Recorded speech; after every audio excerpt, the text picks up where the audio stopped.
Bonjour, nous sommes le lundi 6 octobre 2025 et il est 19h56. Mon ex-manipulateur m'a envoyé une boîte pleine d'excuses 5 ans après notre rupture de Gamal Frank. Cela fait 5 ans. 5 ans depuis que je me suis enfin douloureusement et maladroitement extrait de cette relation. C'était l'une de ces relations qui ne se termine pas simplement. Elle laisse un cratère. Elle était mon premier véritable amour et elle était un maître d'une sorte de cruauté tranquille et insidieuse. Une manipulatrice de tout niveau. Chaque argument était de ma faute. Chaque insécurité que j'avais était une arme qu'elle aiguiserait et utiliserait contre moi. À la fin, j'étais une épave creusée et anxieuse. Il m'a fallu des années de thérapie pour que je reconstruise ma propre estime de moi, à partir de rien, pour me sentir encore un peu normale à nouveau. Je ne l'avais pas vu ni parlé depuis au moins une décennie. Je pensais que j'étais libre. Puis le mois dernier, la boîte est arrivée. C'était un petit colis sans importance dans ma boîte aux lettres. Pas d'adresse de retour, juste mon nom et mon adresse dessus, écrit dans une cursive familière, élégante et nette que j'ai reconnue instantanément. Une sensation froide, lourde, comme un fantôme d'une vieille anxiété, s'est installée dans mon estomac. Sur une petite étiquette en carton attachée à la boîte avec un ruban noir, il y avait 7 mots également dans sa main, pour toutes les choses que j'aurais dû te dire. Mon premier instinct a été de le jeter non ouvert, puis juste de le jeter dans la benne à ordures, et faire comme s'il n'était jamais arrivé. Mais je n'ai pas pu, la curiosité, le besoin morbide d'un sentiment finalement de clôture, attendait depuis trop longtemps, était trop fort. Je l'ai donc pris à l'intérieur de chez moi. La boîte elle-même était magnifique. C'était une petite chose ornée, sculptée dans un bois sombre et lourd, avec des motifs complexes de vignes et de feuilles enroulées autour de ses côtés. Cela semblait vieux, même ancien. Je me suis mise à la table de la cuisine, mon cœur un tambour frénétique contre mes côtes, et j'ai soulevé le couvercle. À l'intérieur, la boîte était vide. Il était doublé d'un velours profond, sombre et absorbant la lumière. Il n'y avait pas de lettres, pas de bibelot, pas d'explication. Juste une boîte vide, doublée de velours. J'ai ressenti une vague de colère, familière et frustrée. Bien sûr, même maintenant, 5 ans plus tard, elle jouait encore, en voyant un geste cryptique, beau et finalement vide. C'était si parfaitement elle. Je mets la boîte sur une étagère dans mon salon, un petit monument étrange et sombre, un passé que j'essayais d'oublier. Et je fais de mon mieux pour enlever ça de mon esprit. Le lendemain matin, je me préparais pour le travail. Je suis passée devant l'étagère et quelque chose a attiré mon attention. Il y avait un petit morceau de papier blanc plié au centre de la doublure en velours foncé de la boîte. Je me suis figée. Je savais avec certitude absolue que la boîte était vide quand je suis allée au lit. La porte de mon appartement était verrouillée, personne n'y est entré. Mes mains tremblaient alors que je l'attendais. J'ai déplié le papier sur celui-ci dans cette même phrase cursive, vive et élégante, il y avait une seule phrase. Je suis désolée de t'avoir fait sentir petit lors de notre dîner avec nos amis. Je fixais la note, mon esprit étourdi, le dîner avait eu lieu il y a à peu près 7 ans. Une petite réunion dans l'appartement d'un ami. Elle avait passé toute la nuit subtilement, habilement à me déstabiliser devant mes plus vieux amis, faisant de moi la cible d'une demi-douzaine de blagues douces qui m'ont laissé me sentir comme un idiot. J'avais presque oublié. Mais les excuses, c'était si précis. Nous avions eu dans la voiture sur le chemin du retour, où j'avais utilisé ces mots exacts, tu m'as fait me sentir petit. J'ai passé le reste de la journée dans un état second.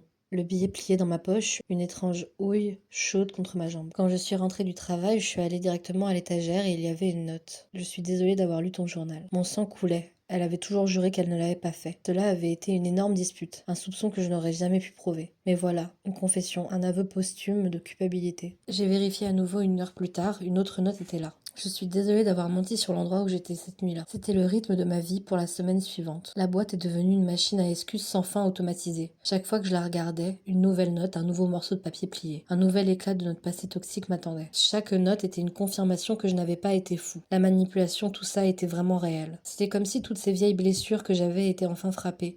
Le poison s'écoulait. Je suis désolée d'avoir dit à ta mère que tu étais celui qui avait cassé son vase antique. Je suis désolée de t'avoir fait quitter ton cours de peinture. Mais ensuite, les excuses ont commencé à devenir plus sombres, plus intrusives. Je suis désolée de t'avoir regardé pendant que tu dormais. J'ai trouvé cela un samedi matin, j'ai ressenti un frisson qui n'avait rien à voir avec la température de la pièce. Je me suis souvenu de me réveiller parfois au milieu de la nuit avec le sentiment d'être regardée. Seulement pour l'avoir allongé à côté de moi, ses yeux fermés. J'avais toujours rejeté cela comme un rêve. Je suis désolée d'avoir mis une clé USB sur ton ordinateur. Celui-là a expliqué tellement de choses, la façon dont elle semblait toujours savoir ce que je pensais, à qui je parlais, la façon dont elle évoquait des choses dans des emails privés, prétendant que ce n'était qu'une supposition fortuite. Je suis désolée de t'avoir suivi au travail ce jour-là, tu as dit que tu étais malade. La boîte n'était pas seulement en train de s'excuser pour les choses que je savais, c'était révéler un secret, une histoire cachée de harcèlement, de violation, un niveau d'obsession et de contrôle que je n'avais même pas soupçonné. La catharsis se glissait dans une horreur rampante profonde, c'était une invasion. Une réouverture d'un passé qui était bien plus monstrueux que je ne l'avais jamais réalisé. Je devais m'en débarrasser. J'ai pris la boîte, mes mains tremblant d'un mélange de peur et de rage, et je l'ai jetée dans la benne à ordures derrière mon immeuble. Je l'ai regardée disparaître sous une pile de sacs poubelles. J'ai ressenti un sentiment de finalité, de soulagement. Le lendemain matin, elle était de retour sur mon étagère. C'était exactement au même endroit. Et à l'intérieur, une nouvelle note attendait. Je suis désolée que tu aies essayé de me jeter. La panique, une panique animale, brute et frénétique a commencé à s'installer. J'ai sorti la boîte sur ma petite terrasse en béton et j'ai pris un marteau. La tête du marteau s'est connectée au bois sombre et a fait une grosse fissure, et a rebondi, ne laissant apparaître qu'une rayure. Le bois était impossible, anormalement dur. Le marteau, cependant, avait une nouvelle bosse sur la tête. La boîte faisait partie de ma vie maintenant, une source inamovible, incassable et interminable du poison de mon passé. Et puis, les excuses ont commencé à changer. Elles ont commencé à devenir prédictives. Un matin, une note est apparue qui était différente. C'était à propos de l'avenir. Je suis désolée pour ce que l'homme dans le bus est sur le point de te dire. Un sentiment de profonde et vertigineuse injustice m'envahissant. 1 heure plus tard, lors de mon trajet pour aller au travail, le bus a titubé. Et un grand homme à l'air en colère a trébuché et renversé son café. Il s'est tourné et m'a regardé, même si j'étais à 3 pieds de distance. Regarde où tu vas, idiot, grogna-t-il, sa voix pleine d'un venin bizarre et non mérité. La boîte ne faisait pas seulement ressasser le passé, elle prédisait ou peut-être même provoquait une nouvelle négativité dans ma vie puis s'en excusait. Les notes sont devenues un mélange de passé et de présent. Je suis désolée d'avoir cabossé la voiture de ton père et de t'avoir laissé porter le chapeau. Je suis désolée d'avoir dit à tous tes amis que votre roman n'était qu'un passe-temps stupide. C'était un courant constant et sans fin de misère, à la fois rappelé et nouvellement délivré. Je vivais dans un champ de mine psychique avec la boîte comme ma propre voyante personnelle et malveillante. Je devais lui parler, je devais arrêter ça. J'ai fouillé mes vieux contacts, mes doigts me sentant comme des saucisses maladroites et j'ai trouvé son numéro. Je ne l'avais pas supprimé, c'est juste que je ne l'ai même pas regardé. J'ai appelé et cela est directement allé sur le répondeur. J'ai essayé ses réseaux sociaux. Ses profils avaient tous disparu, désactivés. Je devenais désespérée. J'ai appelé l'un de nos anciens amis en commun, quelqu'un à qui je n'avais pas parlé depuis plusieurs années. Hey, dis-je. Cela va te sembler vraiment étrange, mais j'ai besoin de la contacter, c'est une urgence. Est-ce que tu as toujours son numéro? Il y avait un long silence lourd à l'autre bout du fil. Oui, je vais bien, j'ai vraiment besoin de lui parler. Une autre pause. Mec, dit-il. Elle est morte il y a presque 1 an. Le téléphone a glissé de ma main et est tombé sur le sol. Je suis juste restée là, le sang rugissant dans mes oreilles. Morte, elle était morte. Un accident de voiture. La voix métallique de mon ami continuait depuis le sol. C'était vraiment horrible, je pensais que tu le savais. Ses parents ont envoyé une annonce. Et j'ai raccroché, elle était morte depuis 1 an, mais la boîte était bien arrivée, il y a à peu près 1 mois. Et les notes, elles arrivaient encore. Je suis tombée sur l'étagère, la boîte était là, un vide sombre et silencieux. Et à l'intérieur, une nouvelle note pliée. Je le ramassai avec une main qui était si engourdée que je pouvais à peine sentir le papier. Je suis désolée d'être mort.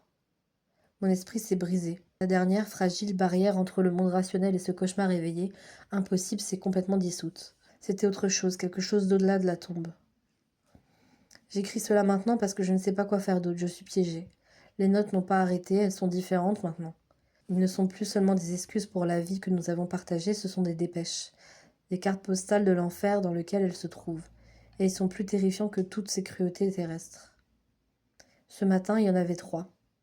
Je suis désolée d'avoir pensé à toi quand je suis mort, je tenais cette boîte. Celui-là m'a rendue physiquement malade, c'était la dernière pensée qu'elle avait dans sa tête. Et d'une certaine manière, à ce moment-là, au final, elle est attachée à moi, à cette chose qui est à moi maintenant. Je suis désolée, le ciel est rouge ici.